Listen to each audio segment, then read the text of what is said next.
Hello, and thank you for joining us today in another interview in our History Behind the Art series. Today, you will meet Florence Riggs, Dene textile weaver. Florence began to weave pictorials when she was 20 and has now become a full-time weaver. I am Alyssa Ojeda, the Marketing and Public Relations Manager for Grand Canyon Conservancy, the official nonprofit partner of Grand Canyon National Park. And the History Behind the Art series was created to keep you connected to Grand Canyon and provide you an in-depth look at the cultural demonstration program at Grand Canyon National Park. It is now my pleasure to introduce to you today Grace Lilly, Cultural Demonstrator Program Coordinator. Hi, thank you for joining us today. We have the pleasure of talking with Florence Riggs, a Dene Master Weaver, joining us from her home in Tuba City in northern Arizona. Florence has been a teacher of weaving and dyeing wool at the Dene College in Tuba City. Thank you so much for joining us today, Florence. Hello, everyone that's listening to this Zoom. Well, thank you, Florence. Can you share a little bit about yourself and what drew you into weaving as a career? Well, back when I was, after I got out of high school, I had a child and I didn't want to leave my baby with my mom to go on to school. She was learning the pictorial from Linda Nez at the time. So I got interested and she taught me the basics of weaving. And my first rug was a 2 gray heel that my oldest brother bought for me. And from then on, I learned the pictorial. And as the years went by, I didn't realize that it would take me this far. And it has really sustained our family with raising my kids, weaving rugs and selling them and providing food and clothing and things like that for my family for all these years. And it still does for us. Thank you so much for sharing, Florence, that it's been such a way to take care of your family. Was there a reason that you chose weaving to make your livelihood instead of other options that might have been available to you? Well, it got interesting because my selling to my brother, it brought money. And then the creation of, the learning of creation that came with it, and just learning the different techniques, and it made it very interesting and to run with it on my own, because my mother, my sisters, and my brother, they weave too, but they have their own designs and their own techniques and their own style of weaving. So we all have our own vision for our pictorials and our traditional designs. I love the one that is just to the side of you. Can you tell us a little bit about the piece that you're working on? The piece that's here is it's a vest, literally, it's a vest. That's the back side of the vest. It's going to be a pictorial vest. It's a commission order from Phoenix right now. That's amazing. It's so unique how many different ways you can create weaving. Do you want to walk us through a little bit about the processes that it takes to create a woven piece from start to finish, and maybe talk about the materials and the tools that you'll use? Okay, I don't really have all the tools, but from using the raw wool, I'll show you the technique of the carding. This is the hand carding material that the Navajos use. So what you do is just put the wool here like this, just to demonstrate. And then you just brush it in like this. And then you get all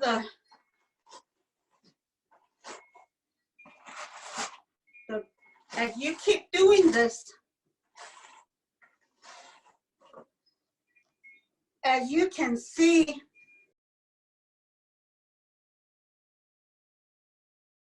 the dirt off of it comes off the wool, and then it cleans it. And you keep doing this and doing this until it gets really smooth.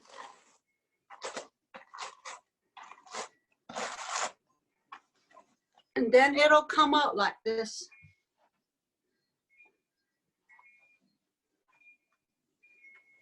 And then what you do is you get the hand spindle.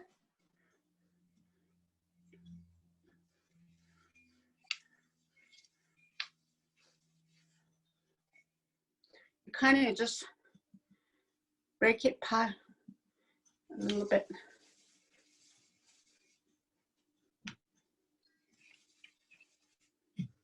And the more you spin it, the skinnier it gets to where you want it. That's the process of the start of the wool, of the weave. Just kind of just spread it out like this.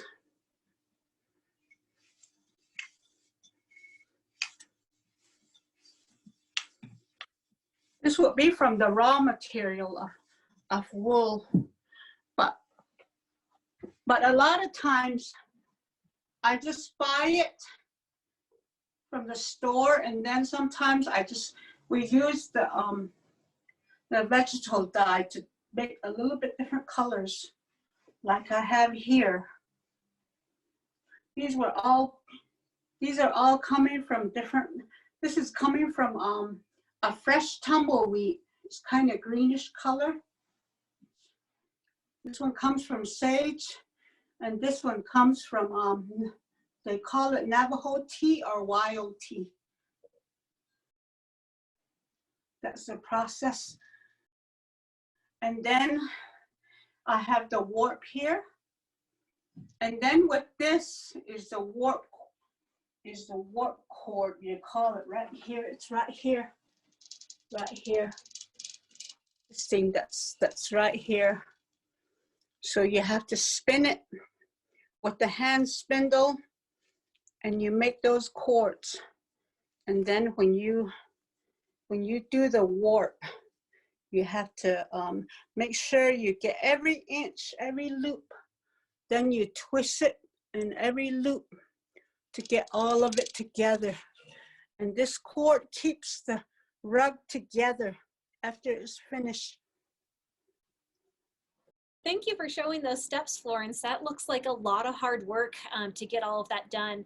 And so you've got your loom set up with the warp, and then you start weaving with the different colors that you've created. And how long does it typically take you to create a woven piece?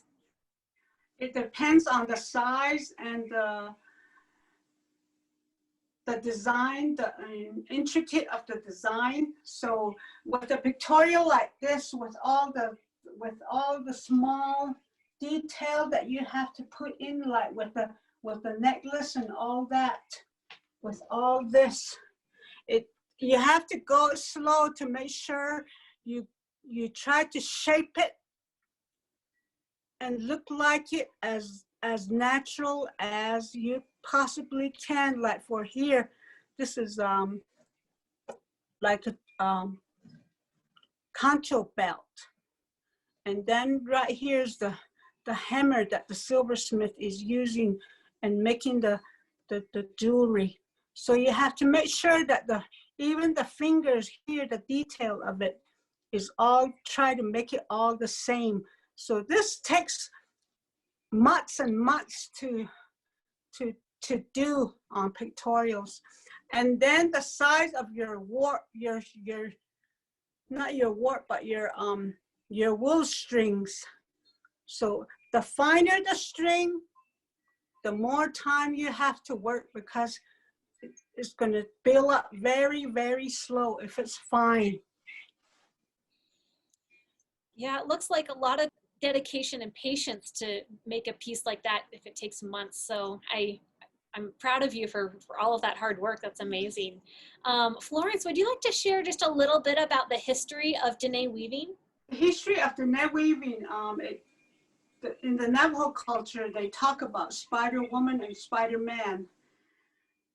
They're the ones that showed the Navajo ladies to learn how to weave and how to do all these spindles. Even these the warp strings, they have stories to even how it's put together. they all have stories, and the design all have stories with you know, the lightning and all that. You know, even the shed stick and heddle stick, even these tools that we use, they all have stories. Even the loom setup, of how it's set up, and there's reasons of how the horizontal looms and all that, they all have a story. If I could share that, it would take probably a lot of time to share the story of the Spider-Man and Spider-Woman, but they're the ones in the cultural, they taught the Navajo ladies how to do all this. And the reason why, there's even a reason why we put them yarn into a ball. So that's one of the things that pertains to the cultural story. Wow, I can imagine that that stories that you share as you weave together with someone, I'm sure. That's what I taught when I taught in classes I had to include all the cultures behind it, and the taboos and all that I had to tell and teach. And then during the times that I taught, if there was a storm, I would tell my students to just leave their tools and not touch their weavings for that time, that we would just sit in the classroom and we would just share different stories or what they wanted. If they had questions, we would just sit down and talk about things like that. So there's a lot of taboos and things cultural wise that I had to share with them. And we had to practice that too during the times that I taught at the Neck College. That's amazing. I'm glad that you're able to share these traditions to the next generation, and hopefully they'll continue to be passed down as they have for centuries. So thank you so much for being a teacher and sharing those. Would you like to share a little bit about how Grand Canyon is a special place to the Dene people? Well, like I was talking about, the confluence where the Little Colorado River and the Colorado River meet. That's a very special place for the Dene people, and the emergence of the going into the fourth world in their the cultural story of how they came into this world. So that's one of the very special places there. And then one thing that I realized that I pick piñons, and that's where piñons is very a good. The Navajos have always picked piñons, and they store it for their winter eating, I guess. And it's been done for a long time. So this I picked in Grand Canyon area just to show that this piñons is kind of something pertaining to the Navajos with the Grand Canyon too. And then the watchtower. You know, I've gone there for several years, and I introduced your cultural demonstration to my family, the Weavers. And, you know, us natives have a very strong spiritual connection to the Grand Canyon, but at the same time, I believe we kind of take it for granted. And seeing all those people from every walks of life that come and see the Grand Canyon and say, you know, that they're at awe with it. It really touched my heart when I always go there, and it makes me more appreciative of what we have in our backyard on the Navajo reservation. So much for sharing, and that we all kind of take our backyard for granted sometimes. I know I've done it many times, but it's great that you can bring that appreciation back every time you come to do your demonstrations with us. And one thing I just wanted to mention for all our viewers, as Florence was talking about picking piñons, Many of you from national parks know that collecting things in the park is typically illegal, but here at Grand Canyon, we actually have a special regulations that allow people to continue this cultural practice and pick pinions in the fall. So it's a very lovely practice to be able to see people continue for generations. And I just wanted to think a little bit deeper into your history and your culture. Is there anything that you would like others to know or understand about Dene weaving or your culture in general? Well, the Navajo weaving has always and always sustained the Navajo people. From the beginning, Navajo weaving was a clothing and blanket. We know with the chief's blanket designs and then the rug dresses that the Navajo ladies have started weaving way back in the 1800s when they started weaving. To this day, I do weave the rug dresses for not necessarily for wearing every day, but for graduations and weddings and ceremonies and things like that that they order from me, and I do custom orders on those rug dresses. So it has sustained the Navajo people from the time that they started to still now to this day. Thank you. Yeah, I think that's an important thing to think about is how it sustained you for keeping you warm and everything that you needed. And now it's still sustaining you, giving you a way to move economically up and support your family and take care of everything you need. So that's really great. The last question I would like to kind of ask, focusing on your time as weaving, is do you have a meaningful moment when you felt empowered or successful as a weaver? Well, what is very meaningful for me when I first started to the time right now, what it has done for us as a family is my grandmother has very much encouraged me to learn to weave new things and to learn to weave new techniques and different designs and to weave big things. So she gave me her metal loom when she got kind of older, where she won't be able to weave bigger rugs. I think the very moment that I realized that something new and empowering on my weaving was going to happen is when back in 1999, there's a young lady that came to me and asked me if I could make a rug dress. And I asked my mother and my grandmother, but they didn't know how because they never weaved that. They only wove the regular rugs. So I went to the trading posts and I studied and studied and studied how it was made. And that's how it started. And rug dresses, if you would just see on my Facebook page, FN Rigs, Navajo Pictorial Designs, and go into my rug dress section, you will see some, not all of it, but some of the rug dresses that I've woven.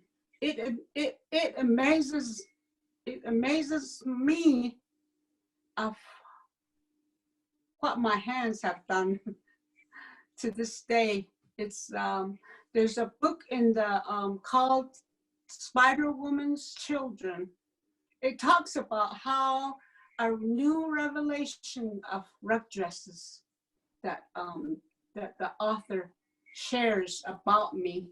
If you can see that book, you'll understand what they see of what I don't mean to brag about myself, but I just feel blessed that those things just came to me, and the techniques that I've practiced to learn, it has just all come together to this day.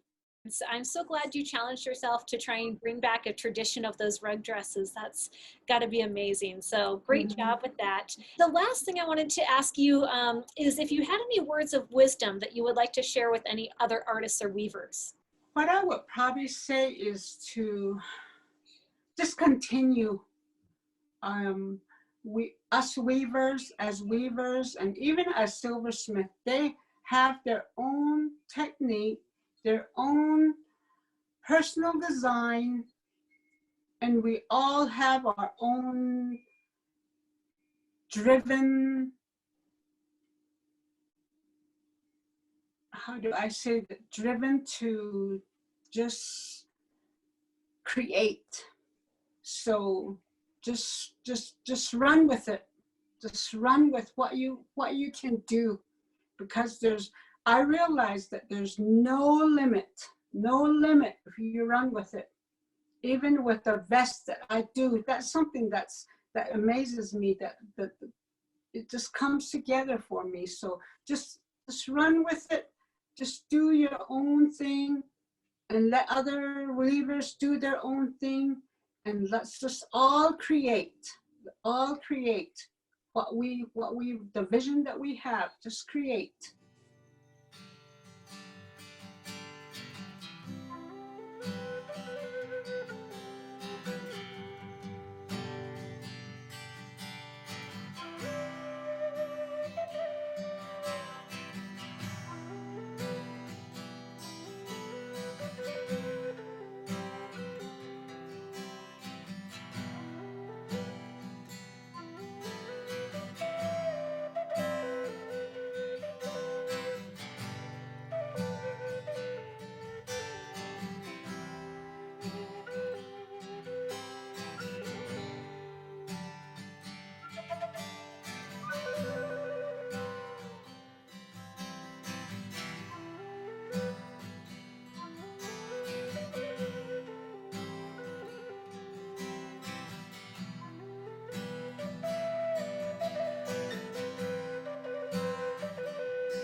Thank you so much, Florence.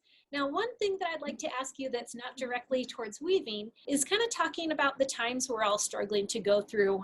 These are really hard times that people are trying to navigate through during COVID. And so I just wanted to know if you might have any knowledge or experiences from yourself or generations before you who have gone through similar ordeals. Would you like to talk about any challenging times that the Dene people went through that enlighten us on the adversity of how they powered through those challenges? Well, if you talk about Dene, you always think of the long walk. And even though our people struggled and had hardship, but the one thing that really I think about is their resilience of even though they went through that, but yet they still wove and did what they needed to do while they were in capture, and then bringing it all back and teaching their children from generation to generation. And then even this with COVID, and even with hard times for me, when I'm kind of struggling, and if I'm in a bad mood, or if I have some kind of a sorrow or mourning or something, that's the time that I kind of just put the loom down and just do what I need to do and let it pass.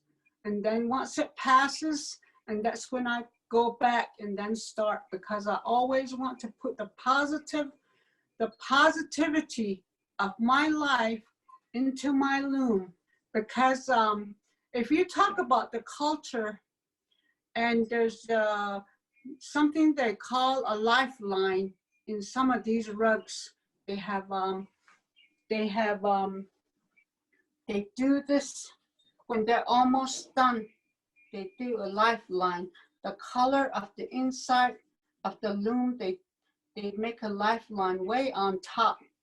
The meaning of that is to release yourself with whatever loom you were working with, to release yourself from that so you can go into your next rug with fresh mind and loosening everything that was in here in this rug and letting it go and go on into a new weaving. So that's the story behind the line that's in the rugs and some rugs that you see.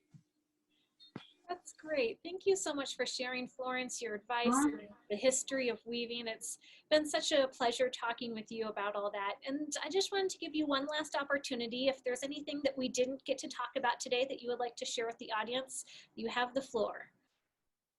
Okay, one thing that I would like to share is the picture right here. That's my mother, and this is my grandmother. It's what I've been blessed with. From my weaving, I owe it to these two ladies. My grandmother was my biggest cheerleader. She has always encouraged me. Matter of fact, one time when she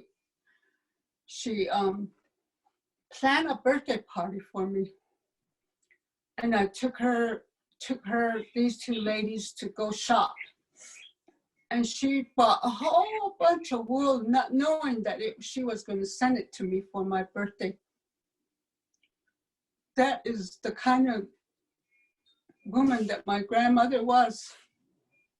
She would give you the material so that you would be able to weave many, many rugs. She had a whole laundry basket full of wool and warp that she gave to me for a birthday one year. So that I would like to share with everybody.